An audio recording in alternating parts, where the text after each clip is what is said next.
नमस्ते छात्रों, आज हम पाठ 8वां पूर्ण विश्राम इस पाठ का अध्ययन करेंगे। पूर्ण विश्राम इस पाठ के लेखक है सत्यकाम विद्यालंकार जी। इन्होंने इस पाठ में हमें क्या बताया है ये देखने से पहले हम देखते हैं लेखक का परिचय। तो सत्यकाम विद्यालंकार जी का जन्म 1935 लाहौर अविभाजित भारत में हुआ है। तो अविभाजित भारत ये जो शब्द यहाँ पे आया है क्योंकि 1935 में लाहौर भी भारत में समाविष्ट था। आप सफल संपादक, लेखक और कवि है। सरल सुबोध भाषा और रोचक बोधगम्य शैली आपके लेखन की विशेषताएं है। लेखन व्यावहारिक है, अपने व्यक्तित्व और चरित्र निर्माण पर अधिक बल दिया है। आपकी प्रमुख कृतियां हैं स्वतंत्रता पूर्व, चरित्र निर्माण, मानसिक शक्ति के चमत्कार, सफल जीवन, लेख संग्रह, वीर सावरकर, वीर शिवाजी, सरदार पटेल, महात्मा गांधी, जीवन चरित्र आदि प्रसिद्ध है। तो प्रस्तुत पाठ में विद्यालंकार जी हमें क्या कहते हैं ये हम देखते हैं कि जैसे ही ये जो कहानी है हास्य व्यंग कहानी है और इस हास्य व्यंग के माध्यम से हास्य व्यंग साहित्य की एक प्रमुख विधा है और इस हास्य व्यंग के माध्यम से कहानीकार ने हमें यह समझाने का प्रयास किया है कि जीवन की आपाधापी में विश्राम के पल मुश्किल से मिलते हैं। जब भी ऐसे अवसर मिलते भी हैं तो घरेलू उलझनों के कारण, समस्याओं के कारण हम उन पलों का आनंद नहीं उठा पाते। तो यहाँ पे लेखक हमें ये बताना चाहते हैं कि महानगरों के निवासियों की जीवन शैली पर समय किस तरह से आगे चलता है और जीवन में किस तरह की उलझनें आती हैं और विश्राम नहीं मिलता, इसके ऊपर उन्होंने व्यंग किया है। बड़े शहरों में लोगों का जीवन ऐसा भागदौड़ भरा होता है कि वहाँ विश्राम के लिए समय निकालना भी अपने आप में एक समस्या है। यदि समय निकाल भी लिया जाता है तो पारिवारिक या घरेलू उलझनें उस समय का आनंद उठाने में बाधक बन जाती है। जैसा कि लेखक के साथ हुआ, डॉक्टर के परामर्श पर चलते हुए लेखक बड़ी कठिनाइयों से जूझ जाकर 2 दिन विश्राम करने का कार्यक्रम बनाते हैं, लेकिन पारिवारिक जो समस्याएं हैं, इस समस्याओं के कारण, इस चिंताओं के कारण वहाँ से उन्हें उल्टे पांव वापस आना पड़ता है। जैसे कि हम देखते हैं आजकल के मनुष्य का जो जीवन है बहुत भागदौड़ भरा जीवन हो गया है और मुश्किल से हमें थोड़ा कुछ वक्त मिलता है तो वही वक्त हमारा दूसरी अलग अलग समस्याएं सुलझाने में निकल जाता है और हम अच्छे से विश्राम भी नहीं कर सकते। यही इस कहानी के माध्यम से, व्यंग के माध्यम से यहाँ पे लेखक ने हमें बताया है। तो देखते हैं हम कहानी। जैसे कि डॉक्टर साहब ने बाह पर काला कपड़ा लपेटा और रबर की थैली से हवा फूंककर नाड़ी की गति देखी, फिर बोले, कुछ सीरियस नहीं है, दफ्तर से छुट्टी लेकर बाहर हो आइए। विश्राम आपको पूर्ण निरोग कर देगा, लेकिन विश्राम भी पूर्ण होना चाहिए। तो पत्नी बड़ी प्रसन्न हुई। तो देखो लेखक की जो तबीयत है थोड़ी नासाज है, इसीलिए लेखक डॉक्टर के पास जाते हैं और डॉक्टर लेखक की बीपी चेक करते हैं और उनसे बोलते हैं कुछ सीरियस प्रॉब्लम नहीं है, कोई समस्या नहीं है, लेकिन आपको दफ्तर से यानी कि कार्यालय से छुट्टी लेकर कहीं बाहर विश्राम करने के लिए जाना चाहिए और विश्राम भी पूर्ण होना चाहिए। अगर आप अच्छे से 2-3 दिन विश्राम करोगे तो ही आपका स्वास्थ्य ठीक हो जाएगा, आप निरोग हो जाओगे। ऐसा जब लेखक से डॉक्टर कहते हैं तो लेखक भी इसके बारे में सोचते हैं और जुहू जाने का कार्यक्रम बनाते हैं। यह बात सुनकर लेखक की पत्नी बड़ी प्रसन्न हो जाती है। तो श्रीमती से जब लेखक कहते हैं कि जुहू की तैयारी कर लो, हम 2 दिन विश्राम करेंगे, तो लेखक जब अपनी पत्नी से कहते हैं कि हम जुहू जा रहे हैं और जुहू जाने की तैयारी करो, तो लेखक की जो पत्नी है श्रीमती जी बहुत खुश होती है और जुहू की तैयारी में लग जाती है। जुहू पर हम अच्छी तरह से विश्राम करेंगे, इसके बारे में लेखक सोचते हैं। जुहू यानी मुंबई का समुद्र किनारा या समुद्र तट जहाँ पे पर्यटक आते हैं वो समुद्र का नज़ारा देखने के लिए, तो लेखक भी सोचते हैं कि इससे अच्छी जगह विश्राम के लिए हो नहीं सकती, इसीलिए जुहू जाने की तैयारी में जुट जाते हैं। एक दिन बाद पूर्णिमा थी। चांदनी रात पर रात का मज़ा जुहू पर ही है। एक दिन पहले आधी रात से ही उन्होंने तैयारी शुरू कर दी। 2 बजे का अलार्म बेल लगाकर सोए हुआ 2 से पहले ही उठ बैठी। देखो, लेखक की पत्नी जब ये बात सुनती है कि हमें जुहू जाना है तो तैयारी में जुट जाती है। एक दिन बाद पूर्णिमा थी, इस कारण चांदनी रात में जुहू पर अच्छा नज़ारा होता है या अच्छी तरह से हम वहाँ रह सकते हैं। इसके बारे में जब लेखक बोलते हैं तो लेखक की जो पत्नी है वो अलार्म बेल लगा देती है। अलार्म बजने से पहले ही उठ जाती है और कुछ बातें नोट करने लगती है। श्रीमती जी ने इन सब कामों की सूची बनाकर मेरे हाथों में थमा दी। देखो, लेखक कहते हैं जैसे ही मैंने जुहू जाने के लिए कहा तो श्रीमती जी कामों में जुट गई और वहाँ हमें क्या क्या लेके जाना है उसकी लंबी सी सूची बनाकर लेखक के हाथों में थोप दी। गैरेज में पहुंचकर श्रीमती जी ने मोटर में हवा भरने की पिचकारी, tubewell, rubber solution, 1 gallon engine oil आदि आदि चीज़ें और भी लिखी थी। दिन भर दौड़ धूप करके पायधुनी से मिस्त्री लाया। सुबह से शाम हो गई मगर शाम तक 4 में से 2 खिड़कियों की चटकनियाँ भी नहीं कसी गई। मोटर के लिए ज़रूरी सामान लाते लाते रात तक दिल की धड़कन दुगनी हो गई। लेखक कहते हैं कि लेखक की जो पत्नी है उन्होंने बड़ी लंबी सी सूची लिस्ट बनाकर लेखक के हाथों में दी और गाड़ी के लिए जो सामान लगता है, 2 दिन के लिए क्या क्या लगता है, ये सारी बातें उस सूची में लिखवाई थी। और ये सारी बातें मतलब चीज़ें लाते लाते लेखक को सुबह से रात का समय हो गया। दिल की धड़कन दुगनी हो गई थी। रात को सोने लगे तो श्रीमती जी ने आश्वासन देते हुए कहा, जब रात हो गई सारी चीज़ें तो उन्होंने इकट्ठा की और रात होती है तब सोने लगते तो श्रीमती जी मतलब लेखक की जो पत्नी है लेखक से आश्वासन देते हुए कहती है, कल जुहू पर एक दिन भर विश्राम लेंगे तो आपकी थकावट दूर हो जाएगी। तो विश्राम ही आपकी थकावट दूर करेगा, ऐसा यहाँ पे लेखक की पत्नी लेखक से कहती है। श्रीमती जी ने अपने करकमलों से घड़ी की गुंडी घुमाकर अलार्म लगा दिया और खुद बाहर जाकर मोटर का मुआयना करके यह तसल्ली कर ली कि सूची में लिखा सब सामान आ गया कि नहीं। सुबह 5 बजते ही अलार्म ने शोर मचा दिया। देखो, जैसे ही जुहू जाने की तैयारी हो रही थी तो लेखक की जो पत्नी है वो अलार्म लगाती है सुबह 5 बजे का और अलार्म लगाकर बाहर जाकर देखती है कि सूची में जितना भी सामान लिखा था वो पूरा सामान आया कि नहीं। मुआयना करना यानी निरीक्षण करना, तो उन्होंने सारी सूची का मुआयना कर लिया और सामान भी देख लिया। सुबह 5 बजते ही अलार्म ने शोर मचाया। तो सुबह का अलार्म लगाया था तो अलार्म ज़ोर ज़ोर से बजने लगा। रोशनी होते न होते जुहू की तैयारी चरम सीमा पर पहुंच गई। चरम सीमा पर मतलब अंतिम सीमा पर। तो जैसे ही सूरज निकल आता है तो लेखक और लेखक की पत्नी ने जो जुहू जाने की तैयारी की थी वो अंतिम सीमा पर पहुंच गई थी। जैसे ही इनकी तैयारी होती है तो एक कार्यक्रम बनाते हैं, जैसे कि स्टोव को भी आज ही धोखा देना था, वह हर मिनट बुझने लगा। आधा घंटा उसमें तेल भरने ढोकनी करने में चला गया। आखिर चाय का प्रोग्राम स्थगित कर दिया गया।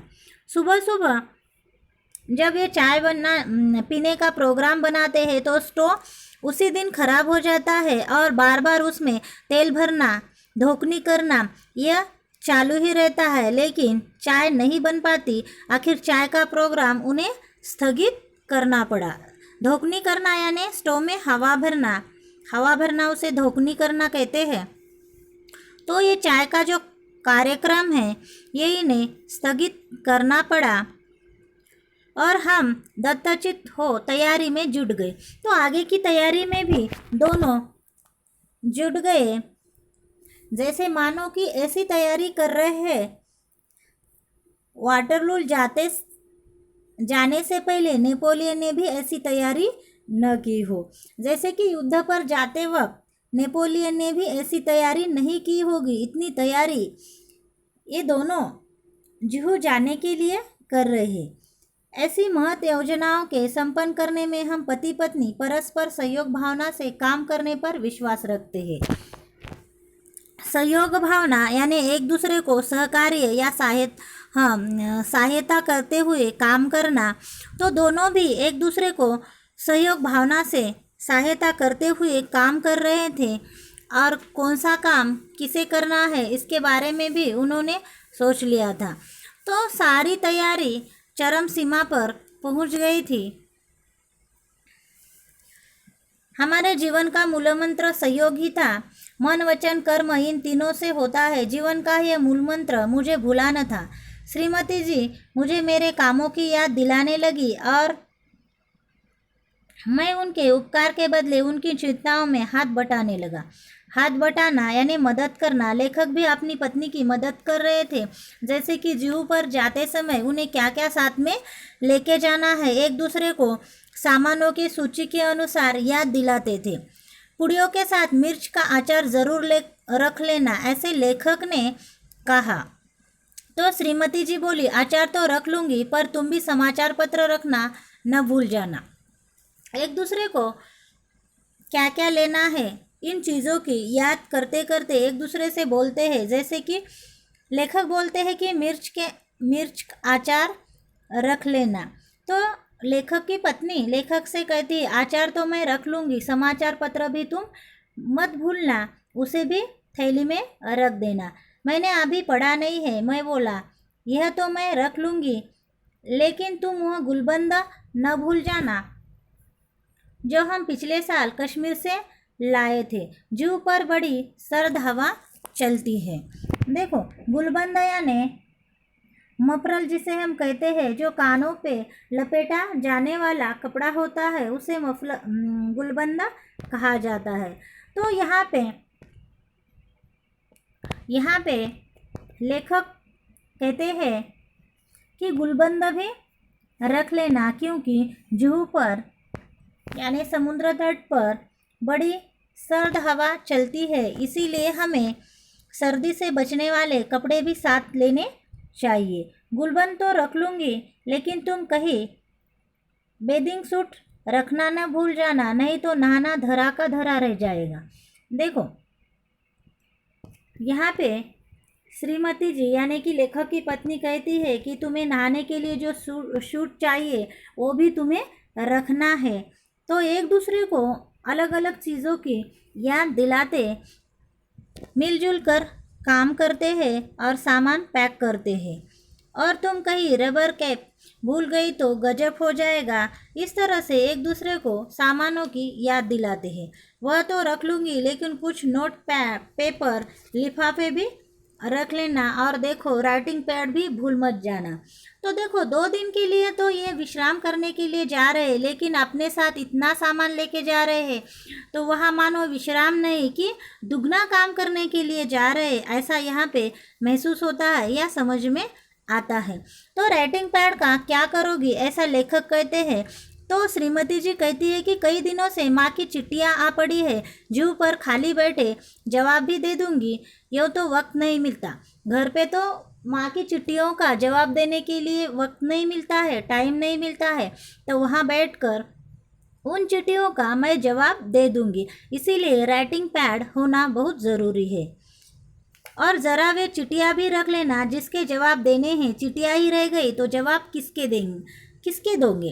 तो चिट्ठियाँ भी साथ में लेनी है आपको, क्योंकि उन चिट्ठियों को देखकर ही हम उनके जवाब लिखेंगे। और सुनो, बिजली के बिल और बीमा के नोटिस आ पड़े हैं, उनका भी भुगतान करना है, उसे भी डाल लेना। देखो, बिजली के जो बिल होते हैं या बीमा के जो बिल है, इनको भी भुगतान करना है यानी चुकाना है, तो उन्हें भी डाल देना। नोटिस जो है वो नोटिस हम पढ़ेंगे कब उसका भुगतान करना है, या बिजली के बिल हो ये कब चुकाने हैं, ये भी हम वहाँ पे बैठ के देखेंगे, ऐसा लेखक कहते हैं। उस दिन तुम धूप का चश्मा भूल गए तो सर का दर्द चढ़ गया, इसलिए कहती हूँ छतरी भी रख लेना। धूप से बचाने का जो चश्मा होता है वो भी तुम ले लेना, क्योंकि अगर वो चश्मा तुम भूल गए तो सर दर्द बढ़ जाएगा। इसीलिए कहती हूँ चश्मा भी साथ होना ज़रूरी है, उसके साथ साथ छतरी भी रख लो, छतरी की भी आवश्यकता हो सकती है। अच्छा बाबा, रख लूँगी। तो श्रीमती जी कहती है ठीक है, मैं तो ये सब रख लूँगी। धूप से बचने की क्रीम भी रख लेना, शाम तक छाले न पड़ जाए, वहाँ बहुत करारी धूप पड़ती है। तो जुहू का जो मौसम है वो कैसा कैसा है, इसके बारे में भी उन्होंने व्यंग के माध्यम से हमें बताने का प्रयास किया है। क्योंकि जो क्रीम होती है जिसे हम सनस्क्रीन कहते हैं, ये क्रीम भी साथ में लेना, क्योंकि शाम तक छाले न पड़ जाए, बहुत करारी धूप पड़ती है, ऐसा लेखक यहाँ पे कहते हैं। श्रीमती जी कहती है जो जा रही थी रख लूँगी, ऐसा बार बार श्रीमती जी लेखक से जवाब देती है। जो भी लेखक ने कहा है वो सारी चीज़ें रख लूँगी ऐसा कहते जाती है। लेकिन वो एक उलझन में है या विचार कर रही है कि ढूंढ रही थी नेल कटर। तो श्रीमती जी नेल कटर ढूंढ रही थी, कैंची, ब्रश और सब तो मिल गया था, लेकिन नेल कटर कभी कहीं मिल नहीं रहा था, इसलिए बहुत घबराई हुई थी और नेल कटर को ढूंढने की चिंता में सारी चीज़ें रख लूँगी इस तरह से लेखक से जवाब देती जाती है। मैंने कहा जाने दो नेल कटर, बाकी सब चीज़ें तो रख लो। नेल कटर अगर नहीं मिलता है तो रहने दो, लेकिन बाकी चीज़ें जो मैंने आपको कही है ये सारी चीज़ें रखना ज़रूरी है। इधर मैं अपने लिए नया अखबार और कुछ ऐसी किताबें थैली में भर रहा था जो बहुत दिनों से समालोचना के लिए आई थी, और सोचता था कि फुर्सत से समालोचना कर दूंगा। आखिर 3 किताबें थैली में झोंक ली। कई दिनों से कविता करने की भी धुन सवार हुई थी। उनकी कई कतरनें इधर उधर बिखरी पड़ी थी, उन्हें भी जमा किया। सोचा काव्य प्रेरणा के लिए जुहू से अच्छी जगह कौन सी नहीं मिलेगी। तो लेखक भी सोचते हैं कि अखबार के साथ कुछ ऐसी किताबें जो समालोचना करने के लिए लेखक के पास आई है। समालोचना करना यानी गुण दोष का विवरण करना। तो ऐसी किताबें 3-4 किताबें थैली में झोंकना यानी रखना। समाचार पत्र तो पढ़ा ही नहीं तो उसे भी अपने साथ ले लेते हैं। लेकिन लेखक कहते हैं कि काव्य प्रेरणा के लिए, कविता लेखन करने के लिए जुहू से अच्छी जगह कौन सी हो ही नहीं सकती। इसीलिए कविताओं की जो छोटे छोटे कतरने हैं, टुकड़े हैं, उसे भी अपने साथ लेने के बारे में सोचते हैं। आखिर कई अटैची, कई थैली, देखो लेखक कहते हैं कि कई अटैची यानी जिसे हम पेटी कहते हैं या बक्सा, तो कई यानी बहुत सारी, तो कई अटैची, कई थैली, कई झोले भरकर हम जुहू पहुंच गए। तो इतना सारा सामान इन्होंने 2 दिन के विश्राम के लिए जाते समय अपने साथ ले लिया, और इनकी अटैचियाँ, थैलियाँ और झोले बहुत सारे भर गए, और ये लेते हुए वे जुहू पहुंच गए। 5-7 मिनट तो हम स्वप्नलोक में विचरते रहे। जब जुहू पहुंच गए तो 5-7 मिनट तो इतना विचार करने लगे, तो ये जगह जो है इतनी अच्छी जगह है, स्वप्नलोक के बारे में ही सोचते रहे। हम समुद्र में नहाने को चल पड़े। समुद्र तट पर और भी लोग नहा रहे थे। एक ऊंची लहर ने आकर हम दोनों को ढक लिया। तो बहुत सारे लोग समुद्र में नहा रहे थे, और लेखक की पत्नी भी नहाने के लिए समुद्र में जाते हैं। उतने में इतनी बड़ी सी लहर आती है और दोनों को ढक लेती है। लहर की उस थपेड़ ने न जाने श्रीमती जी के मस्तिष्क में क्या नई स्फूर्ति ला दी।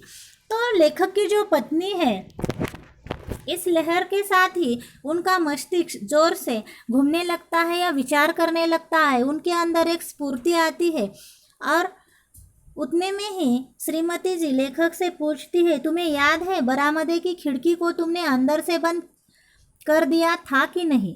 तो एक सवाल उनके सामने आता है और श्रीमती जी लेखक से एक प्रश्न पूछती है कि बरामदे की खिड़की तुमने अच्छे से बंद की कि नहीं? मैं कह उठा, मुझे तो कुछ याद नहीं पड़ता। तो लेखक कहते हैं कि मैंने बंद की या नहीं ये तो मुझे कुछ याद नहीं है।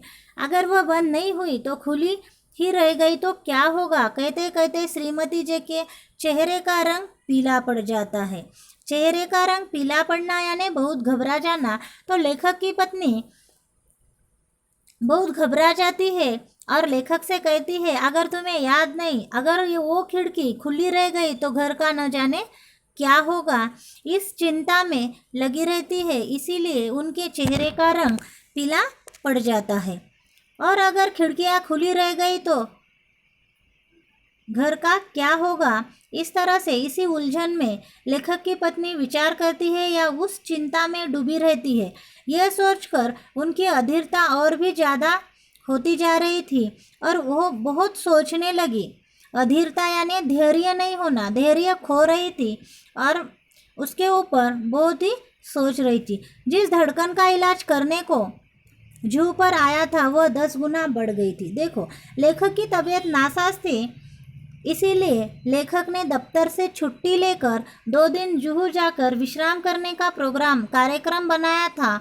और जिस धड़कन को मतलब जिस गति से उनकी दिल की धड़कनें चल रही थी और इस धड़कन को कम करने के लिए विश्राम करने के लिए जुहू पर आ गए थे, लेकिन ये धड़कन दुगनी हो गई, 10 गुना बढ़ गई। मैंने तेजी से मोटार चलाई, मोटार का इंजन धक धक कर रहा था, लेकिन मेरा दिल उससे भी ज़्यादा तेज़ रफ्तार से धड़क रहा था। तो श्रीमती जी जो है वो घर के बारे में ही विचार करती है और लेखक को कहती है कि नहीं, अभी तो हमें यहाँ से चलना चाहिए। तो लेखक तेज़ी से मोटार चलाते हैं। मोटर का इंजन जिस तरह से धक धक करता है उससे कई ज़्यादा तेज़ रफ्तार से लेखक का दिल धड़क रहा था। जिस रफ्तार से मतलब रफ्तार यानी तेज, जिस रफ्तार से हम गए थे दुगनी रफ्तार से वापस आ गए। दुगनी गति से गाड़ी की जो स्पीड है या गति है बहुत ज़्यादा बढ़ाई और वो अपने घर वापस आए। अंदर देखा कि खिड़की की चटकनियाँ दस्तूर लगी थी। चटकनियाँ मतलब खिड़की की जो जिसे हम कड़ी कहते हैं, दस्तूर, वे लगी हुई थी। सब ठीक था, मैंने ही वह लगाई थी। लेखक ने अच्छी तरह से खिड़कियाँ बंद की थी, लेकिन लेखक को कुछ याद नहीं था और आते ही जब देखते हैं कि तो सारी खिड़कियाँ बंद है, लेकिन लगातार यह भूल गया था कि लगाई या नहीं। और इसका नतीजा यह हुआ कि पहले तो मेरे ही दिल की धड़कन बढ़ी थी, अब श्रीमती जी के दिल की धड़कन भी बढ़ गई थी। तो लेखक को खिड़कियाँ अच्छे से बंद की या नहीं की इसके बारे में कुछ याद न रहने के कारण जिस तरह से इतना सारा सामान, इतना सारा कार्यक्रम अच्छे से उन्होंने जो बनाया था, तो अच्छी तरह से वे वहाँ पे विश्राम नहीं कर पाते हैं और घर वापस आ जाते हैं। तो लेखक की जो पत्नी है तो इनकी जो दिल की धड़कनें हैं वो तेज़ी से बढ़ने लगी है। आप श्रीमती जी के मुझे याद आ रहे थे पूर्ण विश्राम और पूर्ण निरोग। देखो,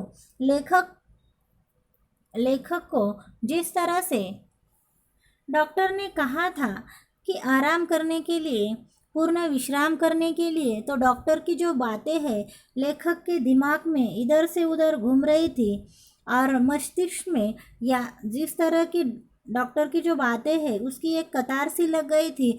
पूर्ण विश्राम करने के लिए डॉक्टर ने कहा था और वही शब्द लेखक के दिमाग में घूम रहे थे।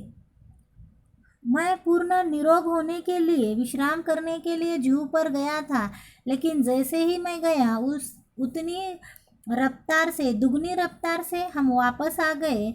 तो लेखक यहाँ पे हमें ये कहना चाहते हैं, साथ ही ये विश्वास भी पक्का हो गया कि जिस शब्द के साथ पूर्ण लगता है वह पूर्ण भयावह हो जाता है। भयावह होना यानी घबराना। तो कौन सा भी शब्द पूर्ण है तो वो पूर्ण नहीं होता है, यही कहने का मतलब यहाँ पे लेखक का है।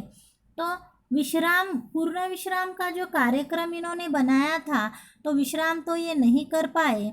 इतनी सारी तैयारी करने के बाद भी उन्हें विश्राम नसीब नहीं हुआ है।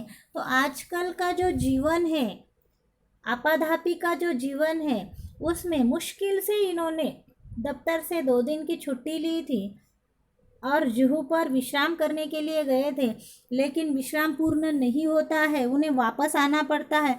तो हास्य व्यंग के साथ उन्होंने इस कहानी के ज़रिए हमें यह महानगरों के जो लोग होते हैं, इनकी जीवन शैली बताने का प्रयास किया है। और आजकल ऐसा ही हमारे साथ होता है, क्योंकि हम विश्राम करने के बारे में सोचते हैं, लेकिन इतनी सारी समस्याएं उसमें आती है, उलझनें आती है। यही उलझनें सुलझाने का प्रयास हम करते हैं और उसमें विश्राम तो हम भूल ही जाते हैं। तो ये थी इस कहानी, और इस कहानी के माध्यम से हमें लेखक ने ये बताने का प्रयास किया है।